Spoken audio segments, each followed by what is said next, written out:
I'm Colorado, a native of the great state of Colorado. It's June once again, and people from all over this great nation, from New York, California, Arizona, and Texas, come to Colorado to enjoy its great outdoors. And as I hike and backpack through these woods, I notice these poor people struggling with their campsite. They can't set up a tent. They can't make a fire. They can't even cook their own food. Well, today I bought a typical old tent at Walmart, and I'm going to be showing you how to set up a basic campsite area, including a tent and a fire. One of the most important aspects of finding a place to set up a campsite is finding a flat, dry area. So here is our area. You can tell it's quite flat. Well, we got some water damage here. How about this area right here? It's quite flat, dry, and we've got a nice little tree here to lean our backpack against. All right, find our simple dry spot. Just do it right here. Oops. When you get a new tent like this, you want to make sure to always bring the instructions.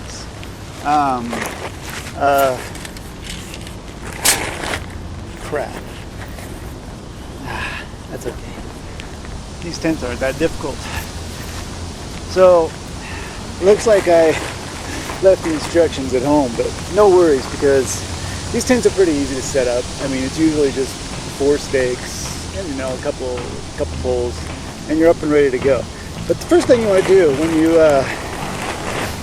get the tent out is, of course, straighten it out. So, you kind of want to do it with the wind.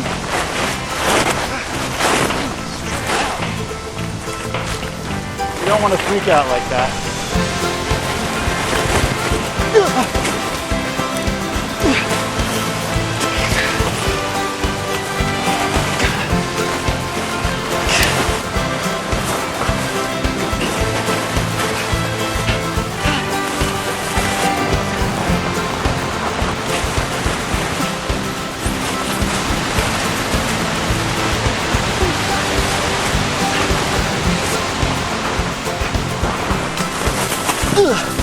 Sometimes these poles can be a pain.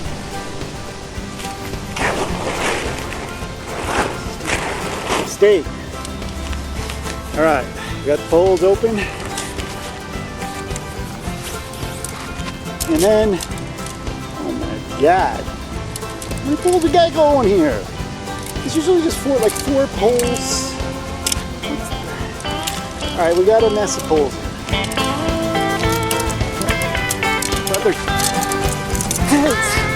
What is that, just one pole? Look how long that thing is.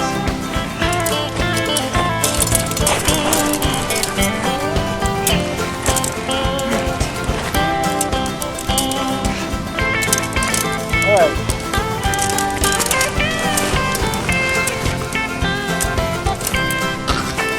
You can see I'm having a little difficulty with the poles. The poles usually don't just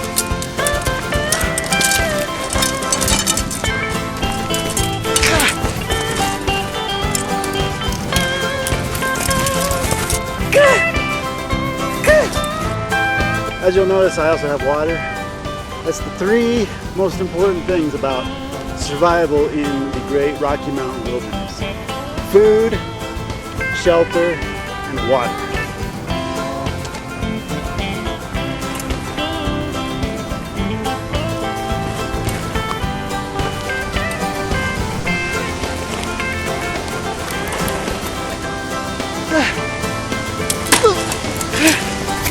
After successfully setting up our tent, it's time for the second most important part of our campsite, and that, of course, being the campfire. So what I'm going to do is make a small little campfire ring next to the tent because you want it, to stay warm all night. And then I'm going to go out and hunt some dry firewood for that fire. You can see now I've spent a couple hours collecting quite a bit of firewood here. The sun's just about ready to go down over the Rocky Mountains over there. You can't tell, I mean, it's pretty bright, but it's just above the ridge. And once it does, I think I'll try to get this sucker going, and it'll keep me warm and cook my food for the night. I have about 32 minutes before I have to start my evening fire, and I thought I'd go out and do a little hunting. Maybe supplement my delicious steak with some succulent fowl. See a nice little birdie right over there. So, let's go get him. I got you now, bitch. Don't fly up. Damn it. Stay.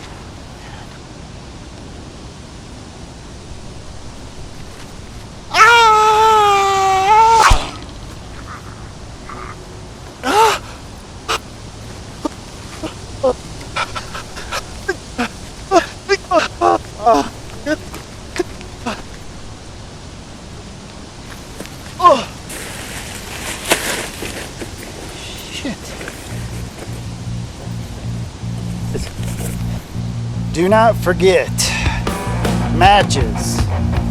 Well, it seems I forgot the matches.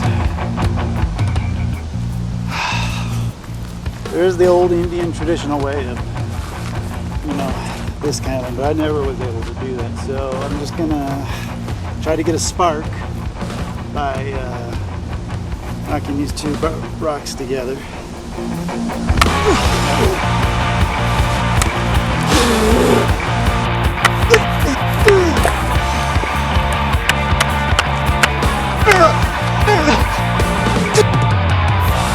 Walk with me into the fire, light my night, light my prayers, light my eyes. Walk with me into the fire, light my night, light my prayers, my eyes. Go with me. Walk with me into this fire, light my night, light my prayers, light my eyes. Walk with me into this fire, light my night, Well, good morning. Since the tent was flawed in its construction, you'll notice I made quite the advanced outdoor shelter here to retain warmth throughout the night. It created quite a bit of insulation, and I was able to sleep, a good 3 or 4 minutes. I got my map, so let's head back down.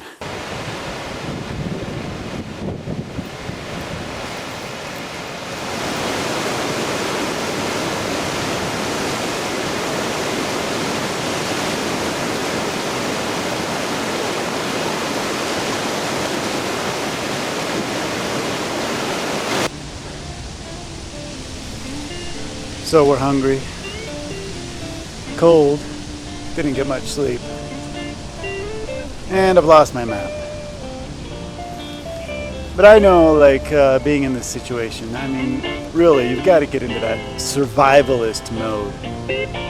I mean, if you've had military training, use that military training. Personally, I play D&D, so I can go back to my character, and he's a ranger, and of course he uses a bow, and so I can call up that character from D&D and learn how to survive out here in the wilderness. Since I have lost my map, it's usually a good idea to get up on the highest point you can and try to look around and get your bearings. So I am headed up to this rather large mountain up here, pile of rocks, it looks like. Let's take a look. See it? It's a bit of a cave up there. It's so funny in Colorado because People think there's all kinds of bears, grizzly bears, and mountain lions all around. There's not that much wildlife in Colorado. I mean, you get your once in a while deer, shit like that.